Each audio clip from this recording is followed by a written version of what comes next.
Good afternoon. It's been a long day, so I'll try and get through this as painlessly as possible. I'm Chris Cornish, independent environmental health consultant. Work on both sides of the fence. I work for the dark side as well as the event organisers. So I'll try and give a perspective from both sides of the fence really on water issues. It's mainly going to be water quality. I'll see if I can link it into sustainability idea as well, and we'll have some questions at the end.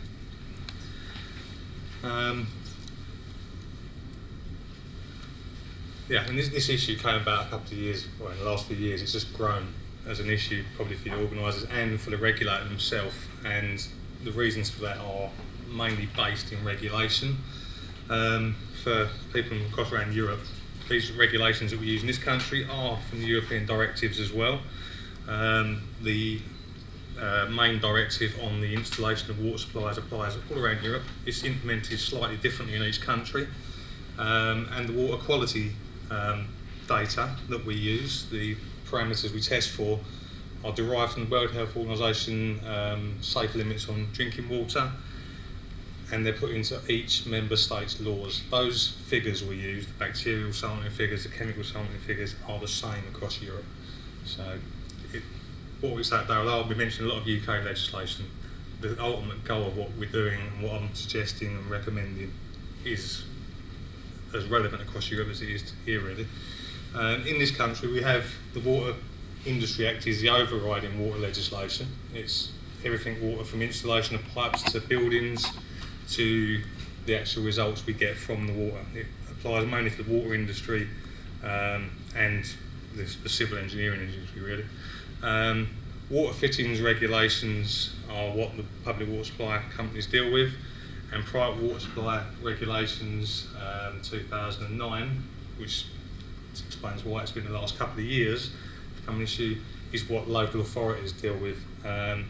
Slightly different across Scotland, Northern Ireland, but ultimately it says the same thing, it's just slightly implemented differently across the different countries really.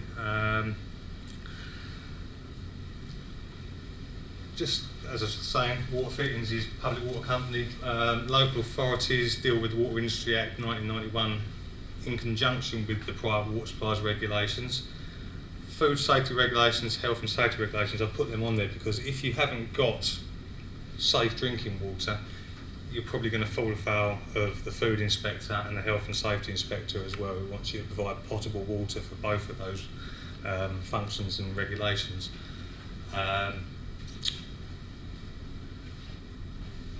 The drinking water inspector are the enforcing body on the public water companies. The local authority provide that function for events organisers, temporary events, who effectively, as far as the local authority is concerned, are taking on the responsibility of the water provider in the same way that the public company does for us in our homes.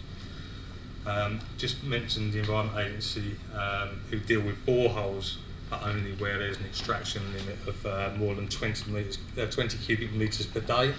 If it's below that, you don't need an extraction licence, and actually no one really knows what you're putting out the ground. You've got a nice borehole in the ground, you can just provide it almost as you see fit. If the local authority are aware, they should be risk assessing that, and they should be testing or requiring the owner to test or testing themselves. The water is generally going to come from three main sources at temporary events, and that could be boreholes, wells and springs, which we would classify as a private water supply, directly enforced under the private water supply regulations, and it's the local authority that is entirely responsible for that. Incoming public mains water, if that's onward distributed by an events organiser, so you're going to run lots of your blue pipe across the ground, stand pipes, toilets, showers, all plumbed in, that's onward distribution of water. It counts as a private distribution system. It's directly enforced by the local authority under the private water supply regulations, but also comes under the guidance of water fittings regulations, which is about the materials used for that, and there's all sorts of things about air gaps and backflow protection, which we haven't even got the time to really go through in detail today. But the other way you're going to do it is imported water, either a tanker, run a pipe out, or you're going to have a tank and you're going to pump it to your points of supply for your customers. Just a quick note on all of these situations, particularly the boreholes or incoming public mains water, may be on estates that are already classed as private distribution systems and may already be risk assessed by the local authority. And if you're on an estate, a farm estate or a country park, something like that, just check with the landowner and make sure that the local authority are not already checking his water, because it could save you a lot of trouble and a lot of hassle to know that process is already in motion. I won't go into some detail, but basically we're looking at water supply for domestic purposes. It's the same on campsites and temporary events as it is in the home. It's water for domestic purposes, water for cooking, food preparation, drinking, regardless of its origination. Domestic purposes, bizarrely enough, comes under a European definition. It also includes things like central heating, bizarrely enough, which makes rainwater harvesting and things like that a bit of an oddity. But for our purposes, we're mainly concerned with safe drinking water, safe washing water, and water for food production. The bottled water industry is separately regulated. Water must be wholesome, that's defined in the regulations, and it must not contain any microorganism, parasite, or substance which, alone or in conjunction with any other substance, basically potentially poses a danger to health. Ignore the equation, that's to do with nitrates and nitrites, and it's not really worth getting into. The main list of parameters are in the regulations under Part 1, Schedule 1 of the private water supply regulations. There's a whole list of chemical and bacterial parameters which must be met for water to be wholesome. If they're not met, it's not wholesome, and the water technically shouldn't be drunk. Just going to mention Regulation 18 notices, which is something which event organisers probably want to know a little bit more about. If a private water supply, including our private distribution system from the mains, is considered to be a potential danger to human health, so it's only got potential, no actual danger, the local authority acting under these regulations must serve a notice under this regulation. The word must in law is, there's no choice. If they believe there's a potential risk, they must serve a notice. So the local authority officer's got a decision to make. If he's certain, or if he can't be certain there isn't a risk, he may have to serve a notice. That notice can basically state the grounds for serving a notice, bacterial failure perhaps. It must prohibit or restrict the use of that supply. Prohibit is obviously what an organiser doesn't want, because you're going to lose your water supply, and unless you've got a ready-made contingency plan, you've got problems with your traders being able to access water, and your health and safety requirements for providing your campers drinking water and water to wash. Your hygiene issue across your whole site could be affected. In reality, I can only just point out what the regulations say today. There's a whole raft of ways of avoiding this, which I'll go over now, really. I'll just quickly say, why do we care? Risk to harm to health. Pathogens are the main thing we're going to be worried about at a temporary event. It's an event where people are going to be staying there for 5 days, maybe. So the main thing we're looking at is bacteria which might cause gastrointestinal illnesses.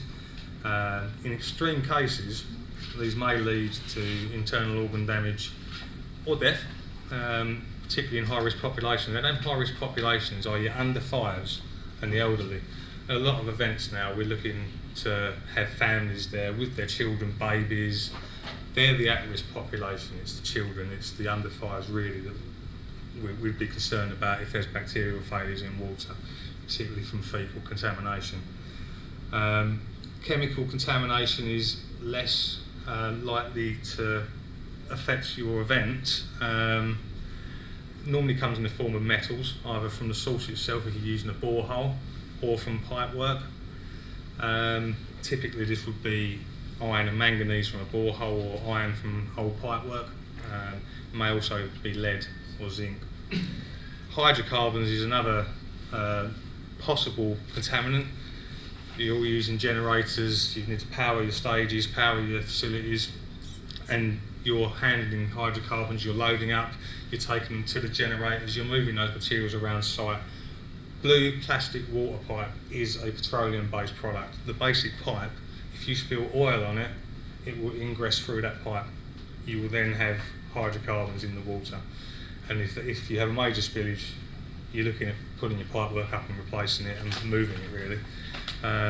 Obviously we want to try and avoid that in the first place. And that's the most important part regarding temporary events. Most waterborne disease is related to faecal pollution of water sources. It's material from the gut of mammals, and it's the fecal oral route of disease transmission. It's what affects disaster zones, it's what affects refugee camps and developing nations. The main examples of these also relate to food, but very, very similar transmission route. It's Campylobacter, it's Salmonella, it's E. coli with the 0157 strain being the most damaging one. Cryptosporidium, more associated with boreholes, but certainly where you've had livestock on land, and a lot of sites are agricultural land most of the year round or used for grazing in parklands, and it is on the surface, it's in the soils, so it's not just a borehole issue. It could be introduced into a water supply if your plumber wasn't following hygienic good practices. Giardia, Leptospirosa, which is normally associated with rats, particularly ditches and things like that. I've seen pipework running through ditches with water in it, not the best idea if you can avoid it. And viral gastroenteritis and streptobacilli. Okay, this is probably more what you're interested in, is what I think you might do to avoid any of the badness. Basic temporary supplies are high risk by their nature, especially where you're introducing camping. It's a temporary infrastructure. If you've got year-round, if you've got below-ground mains that are installed for the event, if they're not used all year round, they're sitting dormant over the winter until your next event. So there's stagnant water in there, there's biofilms building up. If they haven't been decommissioned properly, there's a greater risk. If there's isolation valves left open, you may get pests and mammals creeping into your pipework. Above ground, you're putting down above ground pipework that's basically exposed to the elements, it's exposed to damage, it's exposed to tampering. Other infrastructure, your stages, your fencing, everything else associated with running your event is being constructed at the same time or maybe after the water supply is put in. There's risk of damage, there's risk of hydrocarbon spillage that I've already mentioned. You're using temporary toilet facilities, plumbed-in showers, things that are moved from event to event. May start seeing the effects of wear over a season. Backflow is a potential issue, poor connections are a potential issue. Some of these things like tap balls may not even technically comply with the regulations. Just as a technicality, it's not really a health risk, but it is an offence under the water fittings regs if it's connected to the public supply. Recirculation toilets, for example, have been known to backflow, causing faecal matter to get into your drinking water. Illegal connections by traders, don't they love to do that? Why carry your containers 100 yards when you can tap into this nice blue pipe that's just behind your store? Foul waste and hydrocarbons are often handled around exposed pipework and connections. You're tanking away sewage, you're pumping sewage from vacuum toilets, you're filling up your diesel generators, as I already mentioned. And site locations, as mentioned, can often be agricultural fields or parkland where cattle have been grazing all year. Although the Purple Guide gives you guidance for 21 days, I believe, for removing cattle off sites, there's evidence to suggest that E. coli can sit in soil for 56 days. Some will even say 100 days in extreme cases. So 21 days is good practice, it's practical, you've got to set a limit somewhere, and there's not enough evidence really to back up the longer time periods. But it's sitting there in the soils. So once you introduce water and bursts and water connections, there's a risk of that getting into or onto your pipework. Okay, to put this into scale, I mean, I'm sure many of you have said, why is all this happening now? Why is everyone looking now? Part of that is the regulation changes. Part of it is a drinking water inspector telling local authorities, perhaps you should be looking at these sites. To put it into context, you're creating encampments which are anything from a small village size to a small city size, or maybe even a large city size. Public water supply zones in rural areas typically cater for 10,000 people or less. So many of your small to medium-sized events will have greater populations for the course of the event. The average public supply zone across the UK is 30 to 40,000 people. So it's not a lot. Public water suppliers are only taking responsibility in their average supply for a festival-sized population zone. And a very large public supply is 90,000. Stratford is 90,000 around the Hackney Marshes. So it's quite a dense urban environment, and it's less than nearly half of Glastonbury, isn't it? The festival in Suffolk supplies water to 40,000 people. The supply zone where the estate where that festival's held caters for 7,500 people, so it's over 4 times more people for that weekend on that estate than the whole of that water supply zone is provided for the rest of the year by that water company. It just wouldn't keep up with it. It would pose a risk to the sufficiency of the public supply zone if they started trying to provide water to 40,000 people. There'd be sufficiency issues on site and sufficiency issues for the public company. What I believe you should do about this to try and stay ahead of the regulator and the inspector, and really for your own purposes, is to give yourself a full understanding of your own water supply, to minimise your risk, and probably to expand this out and understand where your water comes from, understand where you could be losing water from, and how you may save water in the future. I believe you should take a staged approach. Planning stage, at the time you're doing your events management plans, is specifically think about the water, identify someone to oversee the water supply issues from within your organisation, not the plumber necessarily. He's going to be the main man or men. You need documentation. That is the most important thing, is documentation. If you're going to be inspected by a regulator, they're going to want to read something. They want to see something before your event turns up in the field. Appoint a competent contractor. This is your plumber. It's the most important thing you can do, really. If you haven't got a competent contractor, their actions could risk the continuation of your event. Contact the relevant authorities so they're aware, so they're not doing a last minute check, all in a panic and thinking there's a potential risk to health. Audit and check the build as it's going on, particularly on big sites where the build's quite often going on still as people are arriving on site. Putting tents up over your pipe you just run out.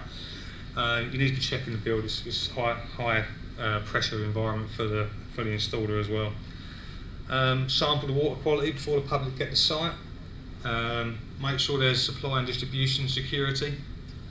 Stop people tampering with it. If you've got tanks, make sure no one can get in there and play with them if they've had a bit of a drink. Any other equipment associated with pumps. And continue to check that supply is sound as the event goes on.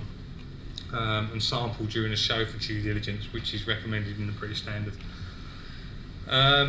Documentation, as much information as possible. Should include the design build used on site, so the number of perhaps supply points, showers, toilets, so they understand exactly where the risk may be. In my opinion, the best method is to create a water safety plan. That should be included with your events management plan and involve all relevant people where possible. They're a step-by-step approach to risk assess the drinking water that you're supplying to the public effectively. If you get this right, everything else just falls into line. It is simple, kind of. It's defined as the most effective way by the World Health Organisation of ensuring that a water supply is safe for human consumption, that it meets the health standards and other regulation requirements based on a risk assessment and risk management approach from catchment, or if it's from the mains, from the point of supply to the consumer. World Health Organization devised these. They've been adopted fairly across the world, really. Most public companies across the world do this. And the Water Regulations Advisory Scheme, RAS, even recommend them for the consumer side of a bulk supply meter for domestic housing estates even, and they produce guidance for that. WHO guidance is a massive document. It's 108 pages and it is pitched at large suppliers, but it can be scaled to any size. It can be scaled to one property living off a well. It can be one side of A4, it can be 50 pages long, whatever's appropriate to the supplier. They consist of three elements: the system assessment, which is your build design and your planning, operational monitoring, your water quality sampling and verification, and documentation. This should include the details of system assessment, so all your maps and who's responsible for what. If you're using a borehole, it should include any catchment details, which you may or may not be able to get hold of. But as much detail as you can get. Construction details includes the lining of a borehole, for example. If you're using mains, ring the public water company and ask for their water supply, water safety plan, or elements of their water safety plan and their results. That's your catchment, your source part of the plan, knowing that the water supply is chlorinated and it's gone through whatever water treatment plant the water companies use to the point it comes on site. You should list details of all the people responsible, from the event organiser. If the event organiser has appointed someone to oversee the water, they should be listed. The management for the installer, the plumber, should be on that list. Even the local authority. I mean, it's really, these things are really adapted to your site. So whatever, depending on the size, depending on what you're doing on site, how many water supply points, what you're doing with your water, depends on what goes in this. And for large events, if you've got someone responsible for central catering, for example, have them involved, because the caterers are the ones that are going to go around with their dirty hoses and legal connections, so include them in water safety planning. They might be able to come up with some ideas how to stop some illegal connections, make sure there's enough supply points for caterers so they haven't got to lug their water containers across the site. And your water safety plan is then implemented when you start the build. You audit it, you note all this down so the regulator can see that. It minimises their risk assessment, it reduces the risk in their eyes and the potential for harm. And you do your sampling throughout the show, and then you assess how effective your water safety plan was at the end. You can take it into next year. You've got your water safety plan. Next year you think, how can we improve that? Or what went wrong? How can we stop it next time?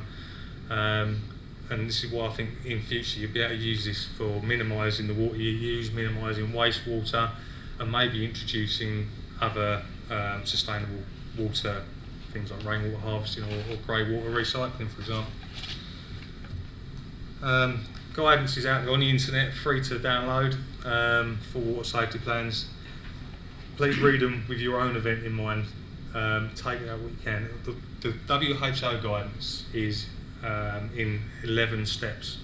So read them steps, take what you need out of it for your event. Don't read the whole 108-page document and every example given. You'll be asleep by about page 30, I reckon. DWI actually have summarised that for you in a 30-page document on their website, a brief guide to drinking water safety plans. Again, they support this approach, and again recommend that you scale it to the size of your event. It's not a bad document actually, it's a lot less boring than the 108-page one. And then RAS, the Water Regulations Advisory Scheme, I think is what they are.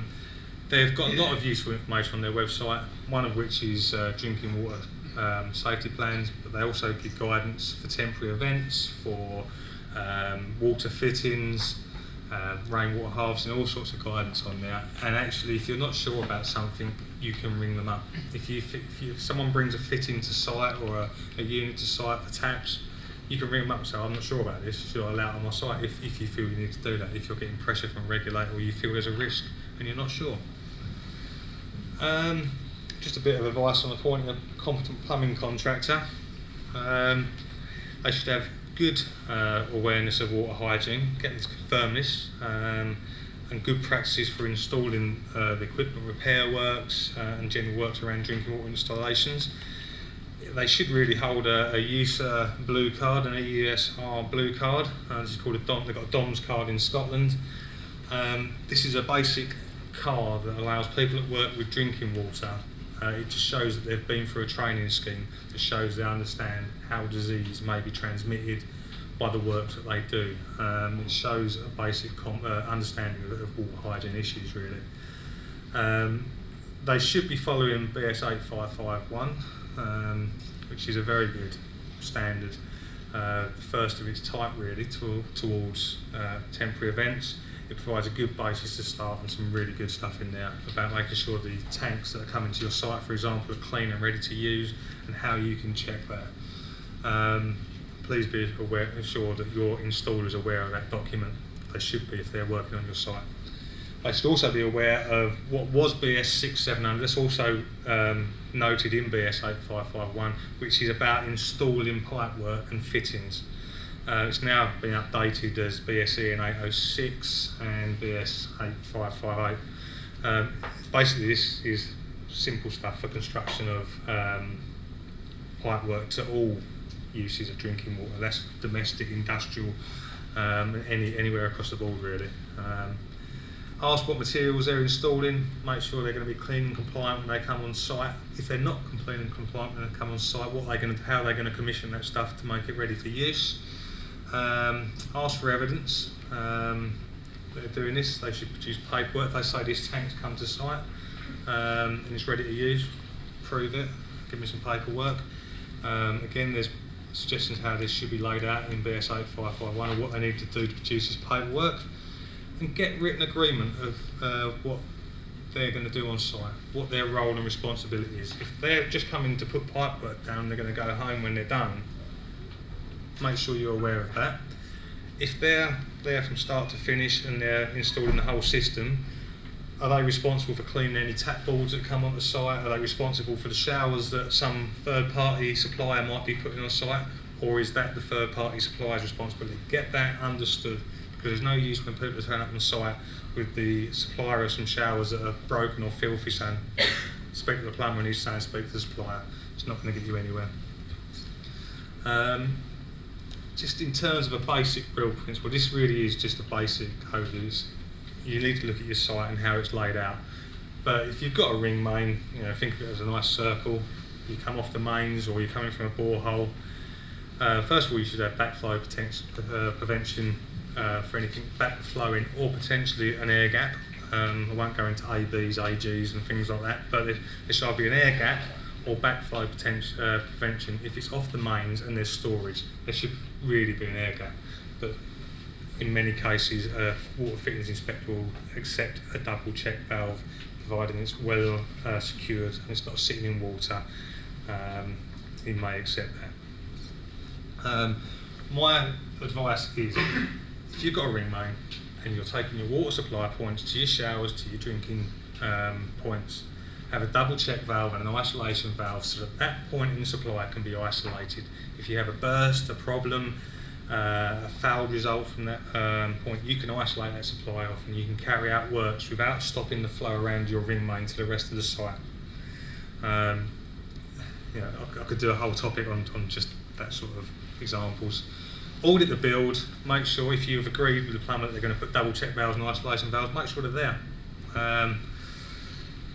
Check for leaks. As I said earlier, these things have been installed sometimes last minute connections to the traders that have just decided they want to be there, they want to be over there. There's changes going on. They're under pressure. They will make mistakes. On a big site with lots of points, they're under a lot of pressure. They're working last minute. There will be mistakes. You will find a few leaks. You may find they've forgotten to put an isolation valve in or backflow protection to a recirculation toilet. Just check it. Go around the whole system. Have someone to go around the whole system. Independent auditing is recommended by the DWI. Obviously there's a cost element to this, or you appoint someone from within your organisation or set up to do it, independent of the plumber. We all do it. We're sometimes too close. You don't see your own mistakes when you write a document. I haven't seen my own spelling mistakes on this until now. So it's the same when you're doing stuff when you're working in high risk. You miss the obvious because you're so close to it, and you think you know what you're looking at, and you see what you want to see sometimes. It's just an example of an above ground ring main, an isolation valve, just a simple turn valve with two single check valves acting as a double check valve.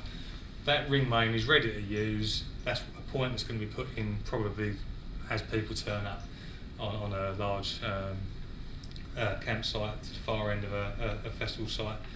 That'll then go through to some toilets and showers. But we know the water in that blue pipe for the ring main is clear because we've signed it off, we've checked it. You can now work beyond that without risking the integrity of that ring main. You're not. There's no risk when you work the other side of those double check valves, or you've minimised it as far as reasonable. And there's a below ground example, isolation valve in the connection point in the cover, double check valve, then you've got points of supply going off to toilets, showers and drinking points. There's single check valves there as well to stop any backflow from toilets getting in above the double check valves there. Monitoring and sampling. Well, this needs to be done. We need to verify that everything's clear. I've already mentioned about fittings coming to site you're being told they're clean, prove it. There should be some test certificates with that. Again, it's a BS 8551. If you need to commission a below ground ring main that's been sitting there dormant all summer, you're going to superchlorinate it. Your contractor's going to superchlorinate it. He's going to flush it, fill it up with water that's considered to be drinking water. You're going to test it. You're going to take bacterial samples.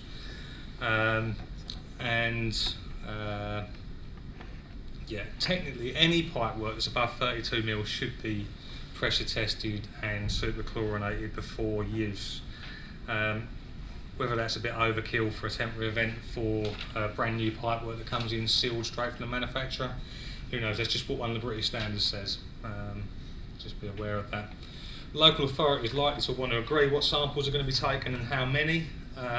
Private suppliers from boreholes, this would all be sorted out under the risk assessment. Private distribution systems don't have a prescribed sampling regime, a prescribed risk assessment. It will need to be looked at on its merits. If you've got 4 standpipes in the field, doing 30 samples a day is a bit over the top. If you've got 60 supply points, you probably want to do more than one sample. And the local authority will have their own opinion. Basic sampling that you're going to want to do is going to be total coliforms, E. coli and enterococci to check for bacterial organisms, faecal matter. Chemical parameters are normally going to be conductivity, pH, total of free chlorine are probably 2 of your most important ones, particularly where you're chlorinating or you're coming off the mains. Taste and odour and turbidity, they're basic tests that identify there may be a problem with the supply.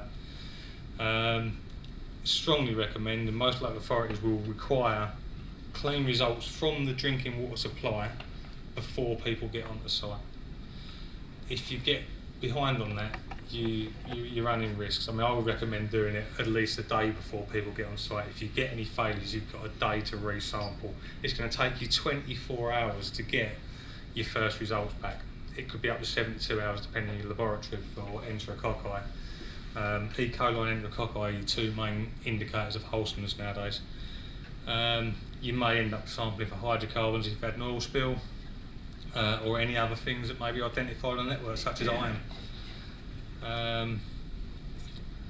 Monitoring during the event, if you're using chlorinated water, keep a check on the chlorine levels. Already mentioned E. coli, enterococci and total coliform. I'd continue monitoring those through the event to show that your supply was fine. So the number of samples is a matter for risk assessment and agreement with local authority. Just as I said earlier, if you take one sample from your supply and it fails, the environmental health officer is probably going to shut the whole supply down because he's got no information to say the rest of the supply is fine. If you had 25 sample drinking water taps around the site, you took one sample and it had E. coli in it, the assumption has to be on a potential risk to health that could have E. coli all around that site. if you take 10 samples out of 20 supply points and one of them fails with maybe a couple of E. coli and a couple of total coliforms, you're showing that the other 9 samples are fine. There's not an endemic problem around your whole site. You can maintain the integrity of your site, you can keep your water supply intact, and you can you just take action at the point of failure. But it will again depend on the whole information at hand. Guidance sources, drinking water inspectorate, try and get some information out there if you can. Not always approachable, but they do have information on their website. Water Regulations Advisory Service have loads of leaflets. Waterwise are approachable. Approach your local authorities and public companies. They have an obligation really to give you some guidance at least. I know all local authorities differ and their level of competence or their level of approachableness is different, but give it a go. Just a few photos now just to highlight some things. If you're having new pipe work delivered to site, this is what you want to see. New pipe work, it's got the end caps on it, and there's a large 10,000 litre tank there with some nice coverings on it. That should be accompanied with, in this case it was, documentation showing it had been cleaned and tested and was ready for use. It was free of bacteria when it was delivered to site, so you know that's fine. This is what we don't want to see. This is a below ground ring main, flooded. That's a bit of toilet paper sitting on the blue drinking water pipe, just behind the double check valve protecting your ring main. The bit of green you can see is the bottom with long drop toilets and a portaloo. The site layout probably looked very good on paper. Worked for the festival and for the punters. Obviously the person drawing the map for where the toilets would go wasn't aware that there was a manhole cover there for the below ground ring main. And then there's flooding issues, but we won't even go into that. But it's just not good practice. Let's redesign our site and move that away so that we don't get toilet paper on our drinking water pipes. Vacuum style flush toilets. There's 2 IBCs there that are for handling sewage. The blue pipe, I'd like to point out, was there first. The sewage tanks were then put there by the provider of the toilets. Again, it's just not a good idea. I'm sure they could have been located. In fact, I know they could have been located about 20 metres to the left or right without causing anyone any problems. It was just convenient to do it that way, really. There's no joined up thinking, which is where your water safety plan comes in. If you can get everyone involved so that the toilet installers know that you don't put sewage tanks next to your drinking water pipe work, just in case. It avoids problems because the local authority inspector wasn't very happy with that. Traders, hose union connections are technically an offence under the water fittings regs because it's not a domestic connection for a hose, so you shouldn't have hose union connections at all. I think there can be some sensible approach to this and some minimisation of risk. But part of the reason why it's not a good idea is that them tanks are filthy. They've been going around all the festival sites that this trader was going around all year. Who knows whether they're sound. I mean, you could go and wash lettuce probably for some burgers with that water as well. But those tanks, those 5-gallon drums are filthy. It's got a hose stuck in it. It's then attached to a tap. Backflow is a risk if there's no non-return valve built into that. In fact, they can foul anyway, but backflow is an issue if you have a lot of pressure going down to the other end of site. And if that's got bacteria in those blue containers, which I wouldn't rule out, it's going into your drinking water. If you then take a sample down the line, it's failed. You may lose your water supply. So try and avoid traders putting hoses into this sort of container. Make sure at very least they maintain an air gap, which means that the poor young lad who's not getting paid very much is going to have to stand there and hold it rather than go and have a fag and just stick it in the drum and walk off. This corrosive tub, one of the plumbers tells me that he believes that was being filled with water. It's got some sort of acetic acid in it. It's not very healthy. It should never come in contact with water really, whether it's been cleaned out or not. It's anecdotal, but they're the sort of things that's why we don't want hoses just dropped into tanks. And the same can be said of IBCs for filling up your chemical toilets, for the old blue water. Maintain an air gap, rig something up for them to fill up their big tanks. You just don't want your hose work dipped into chemicals really. This is another hose union connection in a security compound that was actually dipped into an Elson tank, which is the sewage element of a caravan. Again, backflow. Saved him walking again. Got disconnected. These are just very simple examples of water fittings events. They're nothing major really, but there's a blue pipe there. It was scavenged by the supplier of the showers from the boneyard for the plumbers and used to put wastewater from the shower into the waste tank. It's a blue pipe. You shouldn't use blue pipe. You should use drinking water. On the right was the same thing into an IBC from a shower unit again. The council were very upset. They reported the site to Thames Water. But a very simple solution is just to spray the pipe white with a bit of, spray them up in the grass. It's not the ideal solution, but it'll get you out of a bit of trouble. It's easy, minimises risk. And that's it really for now. That's a very quick overview, but I hope you get that.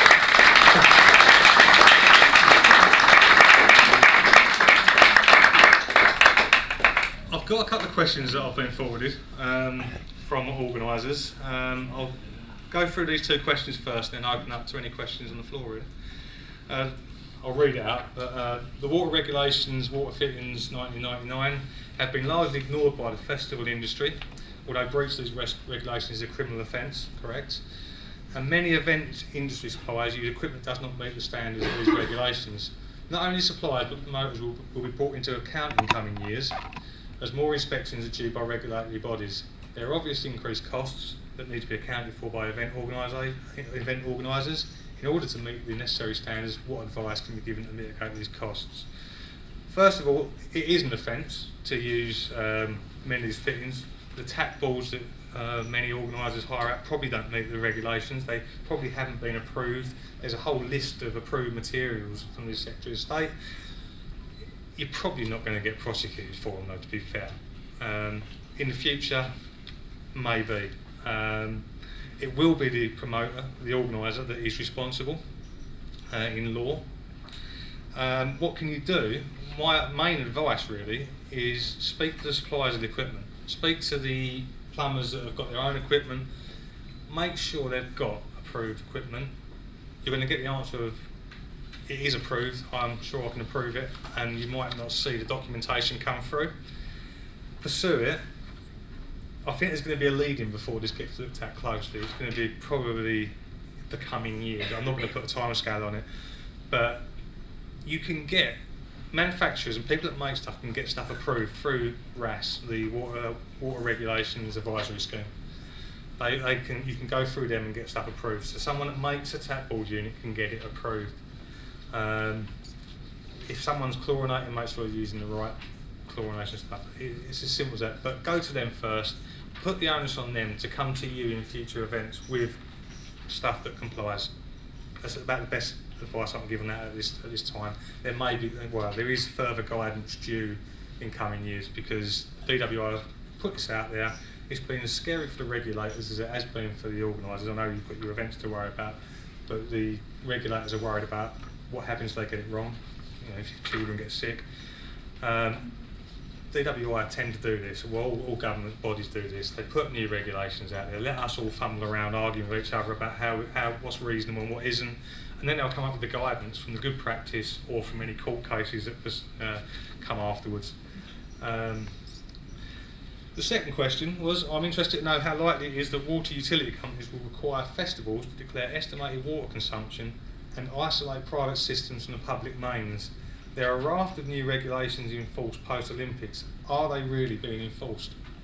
The first part about the consumption of water, you should be notified. If you're connecting to a main supply, you should be notifying the water company what you're doing, how much you estimate you're going to use, what you're doing, how many supply points there are, have you got showers plumbed in, any toilets plumbed in. There is the water fittings, I think it's regulation 5 of the water fittings regs, makes that a requirement. Not many water companies run around, we've got, I think some down south that have a lot of events might be a bit more on this than most water companies, but you should be doing it. I don't think the companies so far have been making an issue of it. They may well in the future as this topic gets out there. Um, regarding isolating private systems from the public mains, they should be either through an air gap on a tank, or you can get valves that create air gaps, or as a minimum through double check valves. You should never just run a pipe off with no backflow protection at all. They will not like that. They will prefer an air gap, but they may accept a double check valve. Regarding the raft and new regulations in force post-Olympics, Olympics did pose some interesting questions for the organisers and regulators. Lots of things went on there that may never see the light of day, I understand, because they just didn't know what to do. They found a problem that they would like you to solve one day. At the Olympics, they thought, what are we going to do? We can't stop the Olympics, let's let it go on. Well, I'm sure we'll get some, there's going to be some debriefs on that. There's no new regulations in force since the Olympics. What you're seeing is old regulations being enforced, and the 2009 private water supply regulations bringing it to the local authorities, who are now, pre-2009, you had the purple guide which said you should provide hot potable water, and that was because of health and safety reasons. You had food inspectors wanting potable water for food safety, and that was it. Now it's under the private water supply regs. They've got a duty in law to check you, and that's why it's coming to the fore now, and that's why the water fittings have been brought into it, because the local authority have been asked to go to the public water companies for assistance, and that's all it is. Any other questions? I've got a little one. Okay. I'm just wondering, if your main supply is designed for a village of 7,500 people and you've got 40,000 on site, it's not really a like-for-like comparison, is it? Because I imagine you use far less water on a festival site than you do at home, having baths, taking showers, putting dishwasher on. Is there some industry information about how much water people actually use on a festival site on average? There's some guidance on that. I don't know what the figures are off the top of my head. There is some guidance on usage for different types of events with camping, some without. Yeah, sure. At home, you're going to run baths. You're going to probably waste a lot more water at home, but you still drink during the day. You still drink. You know, the average person drinks, I think, something like, I think it's 2 litres of water a day, or whatever it is. That's how they work out the dosing for what's going to make you sick in the water and stuff. But certain festivals are catering for families now. They're providing hot and cold showers. They've got banks of them along the campsites, family campsites, and you're going through tens of cubic metres of water in a very short period of time. People are expecting better facilities, so the water usage has gone up at festivals of that nature, and the risk is there. It might be not like for like, but you're still putting probably double the burden of water supply on that distribution zone. But the number of people that are drinking the water is the biggest risk. It's more risky than washing your hands in dirty water. It's more risky than showering in it. It's more risky than washing your plates in it. They all provide a risk, but the main risk is direct transmission of faecal matter, which may include pathogens, to your gut. And that is why the risk of this happening is quite low. There has been cases throughout the years of private supplies and public supplies causing problems. The risk is low. The consequences, if you get something like E. coli 157, are massive. You're going to see a lot of people get ill, and if you have got vulnerable populations, there could be problems. I mean, you had the petting zoo in 2009 that caused an E. coli outbreak. They've today been found wholly responsible in court for that. Before that, the whole industry didn't even think about it. The risk was low, but the consequences of harm are high. And that's why you need to think about it, because if you do have the unforeseeable, or it's foreseeable, the unthinkable happen, the consequences, you're not going to be able to talk your way out of it, and you will be legally liable. So. It seems like there's a really good opportunity for rainwater harvesting because of A, the sheer volumes of rain that we get at UK festivals, and B, the big surface area of the marquees that are in the fields. But what would, if someone was to take that up as a business venture, what would they need to consider as in the legal framework for rainwater harvesting and the use of that kind of water afterwards? Okay, there is a British standard for pipe work and connections in association with rainwater harvesting. I think it's BS 515 or something like that. It's out there. for rainwater harvesting. There's one for grey water harvesting as well. There's 2 separate standards for that. That deals with the fitting side of it and how it should be connected up. Filtration, for screening, for bits and pieces. Practically, you're looking at toilet flushing really is your main use, and any other non-domestic type purposes. So not for, at this stage, not for washing, not for drinking, not for washing plates and things like that, or your equipment in your tent. But certainly for toilet flushing, this is certainly where I'd start with that, and then maybe look beyond that in the future.